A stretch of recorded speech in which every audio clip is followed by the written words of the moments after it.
안녕하세요. 반갑습니다. 금일 주식시장 이슈 및 동향 함께 살펴보겠습니다. 영상 시청 전에 구독, 좋아요도 한 번씩 부탁드릴게요.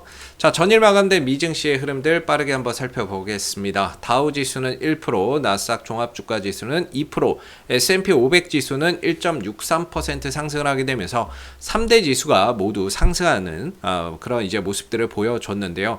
어제 미국 증시의 주요 포인트들을 요약해서 보면 결국에 FOMC 회의에서 어떤 정책 결정을 하느냐, 이 부분들이 핵심이지 않았나라고 볼 수 있을 것 같습니다.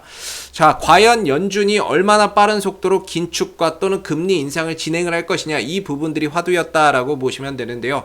결론부터 말씀드리면 어제 연준의 결정은 시장에 예상했던 어떤 수준에서 크게 벗어나지 않았다, 이렇게 볼 수가 있겠고, 그런 부분들로 인해 지수 자체가 안도 랠리 속에서 강한 어떤 상승 흐름들을 보이는 모습이었다라고 볼 수가 있겠죠. 내용을 보게 되면요, 연준이 테이퍼링의 규모를 내년 1월부터 기존 150억 달러에서 300억 달러로 확대를 한다라는 내용인데, 이 부분들을 좀 더 큰 범위 내에서 설명을 해보면, 연준이 과거 코로나 사태 이후에 경제가 안 좋아지니까 매월 1200억 달러 규모의 채권을 매입하는 방식으로 시중에 유동성을 공급해 왔습니다. 국채 800억 달러, MBS 주택저당증권 400억 달러에서 총 1200억 달러의 채권을 매입을 하는 방식으로 유동성을 주입을 해왔는데요. 그동안에 경기가 살아나고 물가가 상승하다 보니까 이제 이 규모를 줄이겠다라는 겁니다. 지난 11월 달부터 150억 달러씩 줄이고 있고요.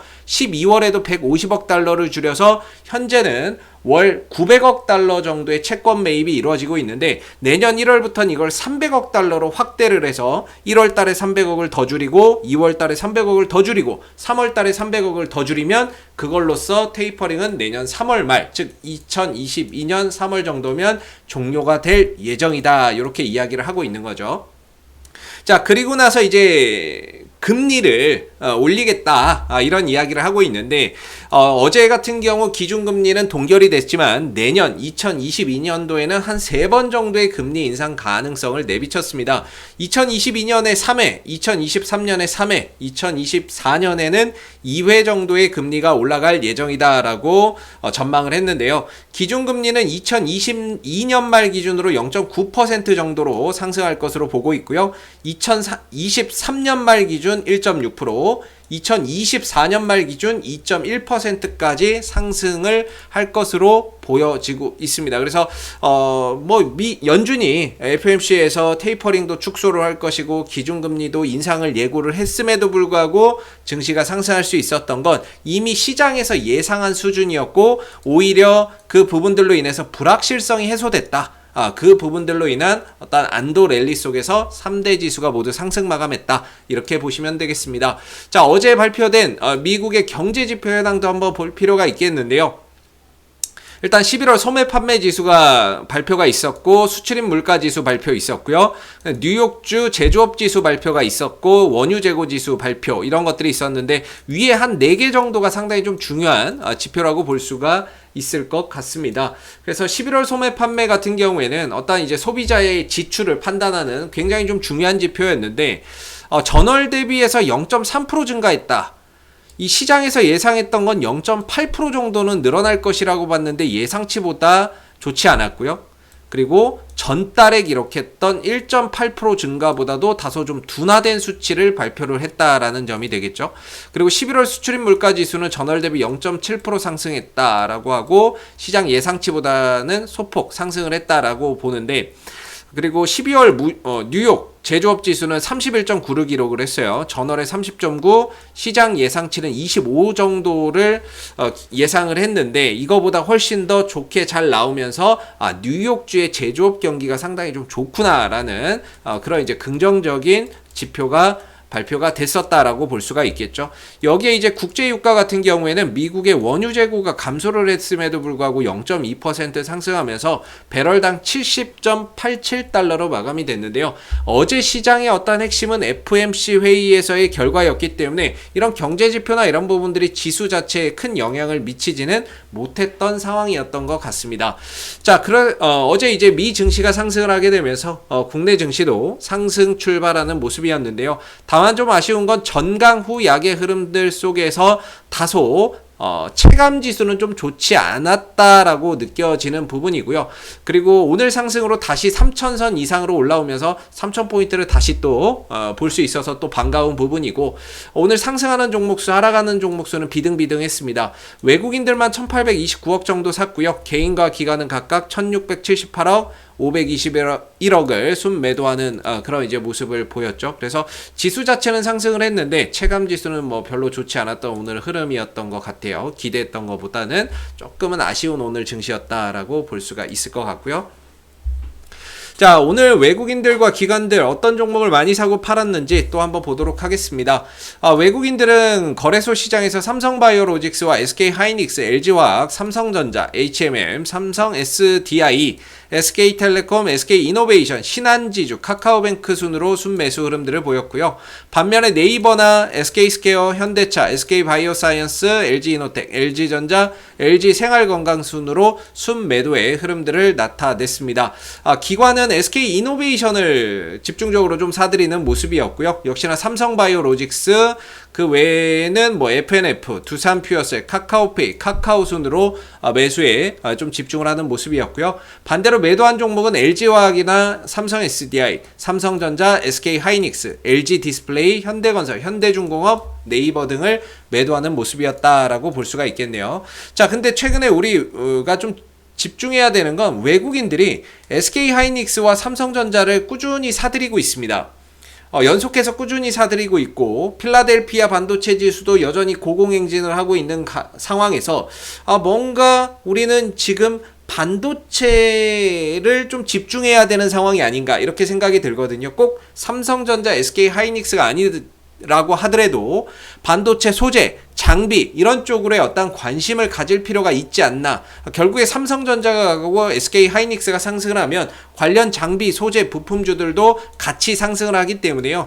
우리가 외국인들이 삼성전자와 SK하이닉스를 사들이고 있다면 우리도 이 반도체 쪽에 좀 관심을 가질 필요가 있지 않나, 이런 생각이 좀 드는 부분이었고요.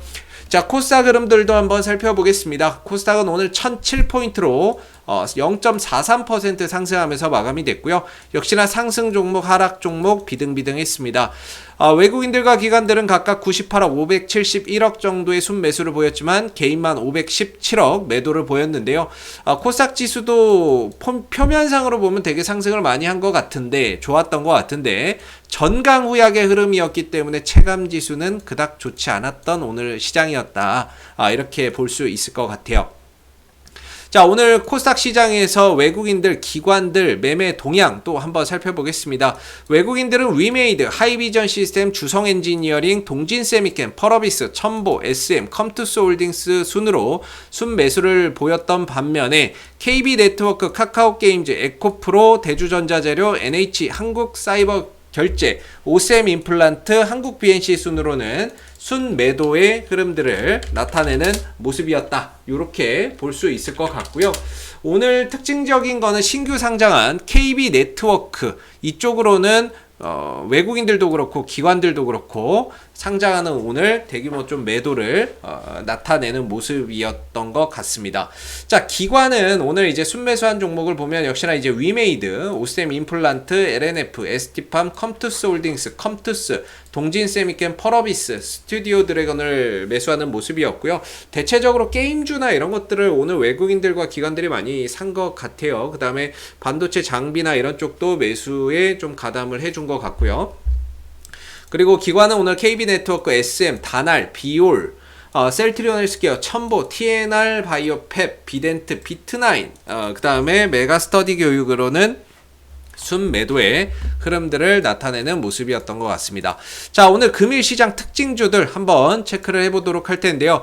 오늘 시장 속에서 좀 두각을 나타냈던 종목 또는 업종을 보게 되면 오늘은 이 교육주들이 상당히 좀 강세 흐름들을 나타내는 모습이었습니다. 자, 전면 등교가 다시 중지가 됐어요. 정부가 거리두기, 사회적 거리두기 조치를 강화하게 되면서 전면 등교가 한 달 만에 중단이 됐다라고 합니다. 그러다 보니까 다시 이 온라인 교육 주식주들이 득세하는 또는 오늘 강세를 보이는 그런 이제 모습이었는데, 아이스크림 에듀뿐만 아니라 YBM넷, IB기명, 애니능률, 그다음 메가MD 뭐 이런 이제 종목들이 강세 흐름들을 보였고, 대장주는 YBM넷이나 이런 종목들이 대장주가 아니었나 이렇게 생각이 들어요. 그래서 보통 이런 테마주를 매매를 할 때는 대장주를 공략하는 것이 가장 수익이나 이런 부분들을 많이 낼 수 있는 부분이기 때문에 다소 아이스크림 에듀보다는 어떤 대장주를 좀 쫓아가는 그런 이제 매매를 해 보시는 것이 좋을 것 같고요. 그리고 오늘 이제 또 특징적으로 강세를 보였던 것이 바로 로봇주가 될 것 같고요. 최근에 삼성이 로봇 사업에 어떤 이제 좀 투자나 이런 것들을 확대하고 뭔가 M&A에 대한 가능성도 좀 부각이 되면서, 즉 로봇 사업과 뭐 태스크포스, 로봇 사업 팀으로 뭐 격상을 했다, 뭐 이런 이야기가 나오면서 최근 로봇주들이 부각이 되고 있는 그런 이제 부분인데요. 아무래도 삼성이 로봇 사업을 키우겠다 이렇게 또 밝힌 것이 증시에 또 로봇 관련주에 강한 수급으로 유입되는 그런 이제 결과를 만들어내고 있는 것 같습니다. 그래서 로보티즈, 레인보우 로보, 그 다음에 뭐 로보스타, 뭐 이런 종목들이 있죠. 레인보우 로보, 이런 것들은 또 최근에서 오늘 상승 나와서 좀 처음 들어봤는데요. 레인보우 로보틱스라는 종목, 그 다음 로보스타, 휴림로보, 스맥, 솔트룩스, TPC, 로보로보, 미래컴퍼니 이런 종목들이 오늘 시장에서 좀 강세 흐름들을 나타내는 그런 이제 모습들이었던 것 같습니다. 자, 오늘 국내외 주요 일정들, 오늘이 아니죠, 내일 이후에 또 어떤 국내외 증시의 주요 일정 뭐가 있는지 함께 보도록 하겠습니다. 자, 일단은 내일 17일 국내 증시는 FTSE 지수 정기 변경 적용일이기 때문에 관련주들 잘 한번 체크해 보시면 좋을 것 같고요. 싸이월드 서비스가 재개된다라고 합니다. 그 다음에 그라운드X NFT 거래 플랫폼 크립드롭스 정식 출시 예정이라고 하고요. 현대중공업의 의무 보유 확약이 해제된다라고 합니다. 이런 부분들 때문에 또 매물이 나올 수 있는 부분들 유의하시면 좋을 것 같고요. 그 다음 CNR 리서치라는 회사가 스펙 합병을 통해서 상장이 예정되어 있다라고 합니다. 이런 부분들 잘 체크해 보시면 좋겠습니다. 자, 그 다음에 CB전환, 전화사채나 이런 부분들이 추가적으로 상장되는 기업들 보면 인바이오젠, 다원시스, 엠베처 투자, 글로번, 파수, 금호전기, 램테크놀로지가 뭔가 이제 CB전환이나 주식전환을 통해서 물량이 추가적으로 좀 상장된다, 뭐 이렇게 보시면 좋을 것 같고요. 그 다음 트윈, 보호예수가 해제된다라고 하니까 이런 부분들로 인한 어떤 또 매물출에 주의하시면 좋을 것 같습니다. 자, 해외 주요 일정 한번 보도록 하겠습니다. 미국은 선물옵션 동시만기일이 될 것 같고요.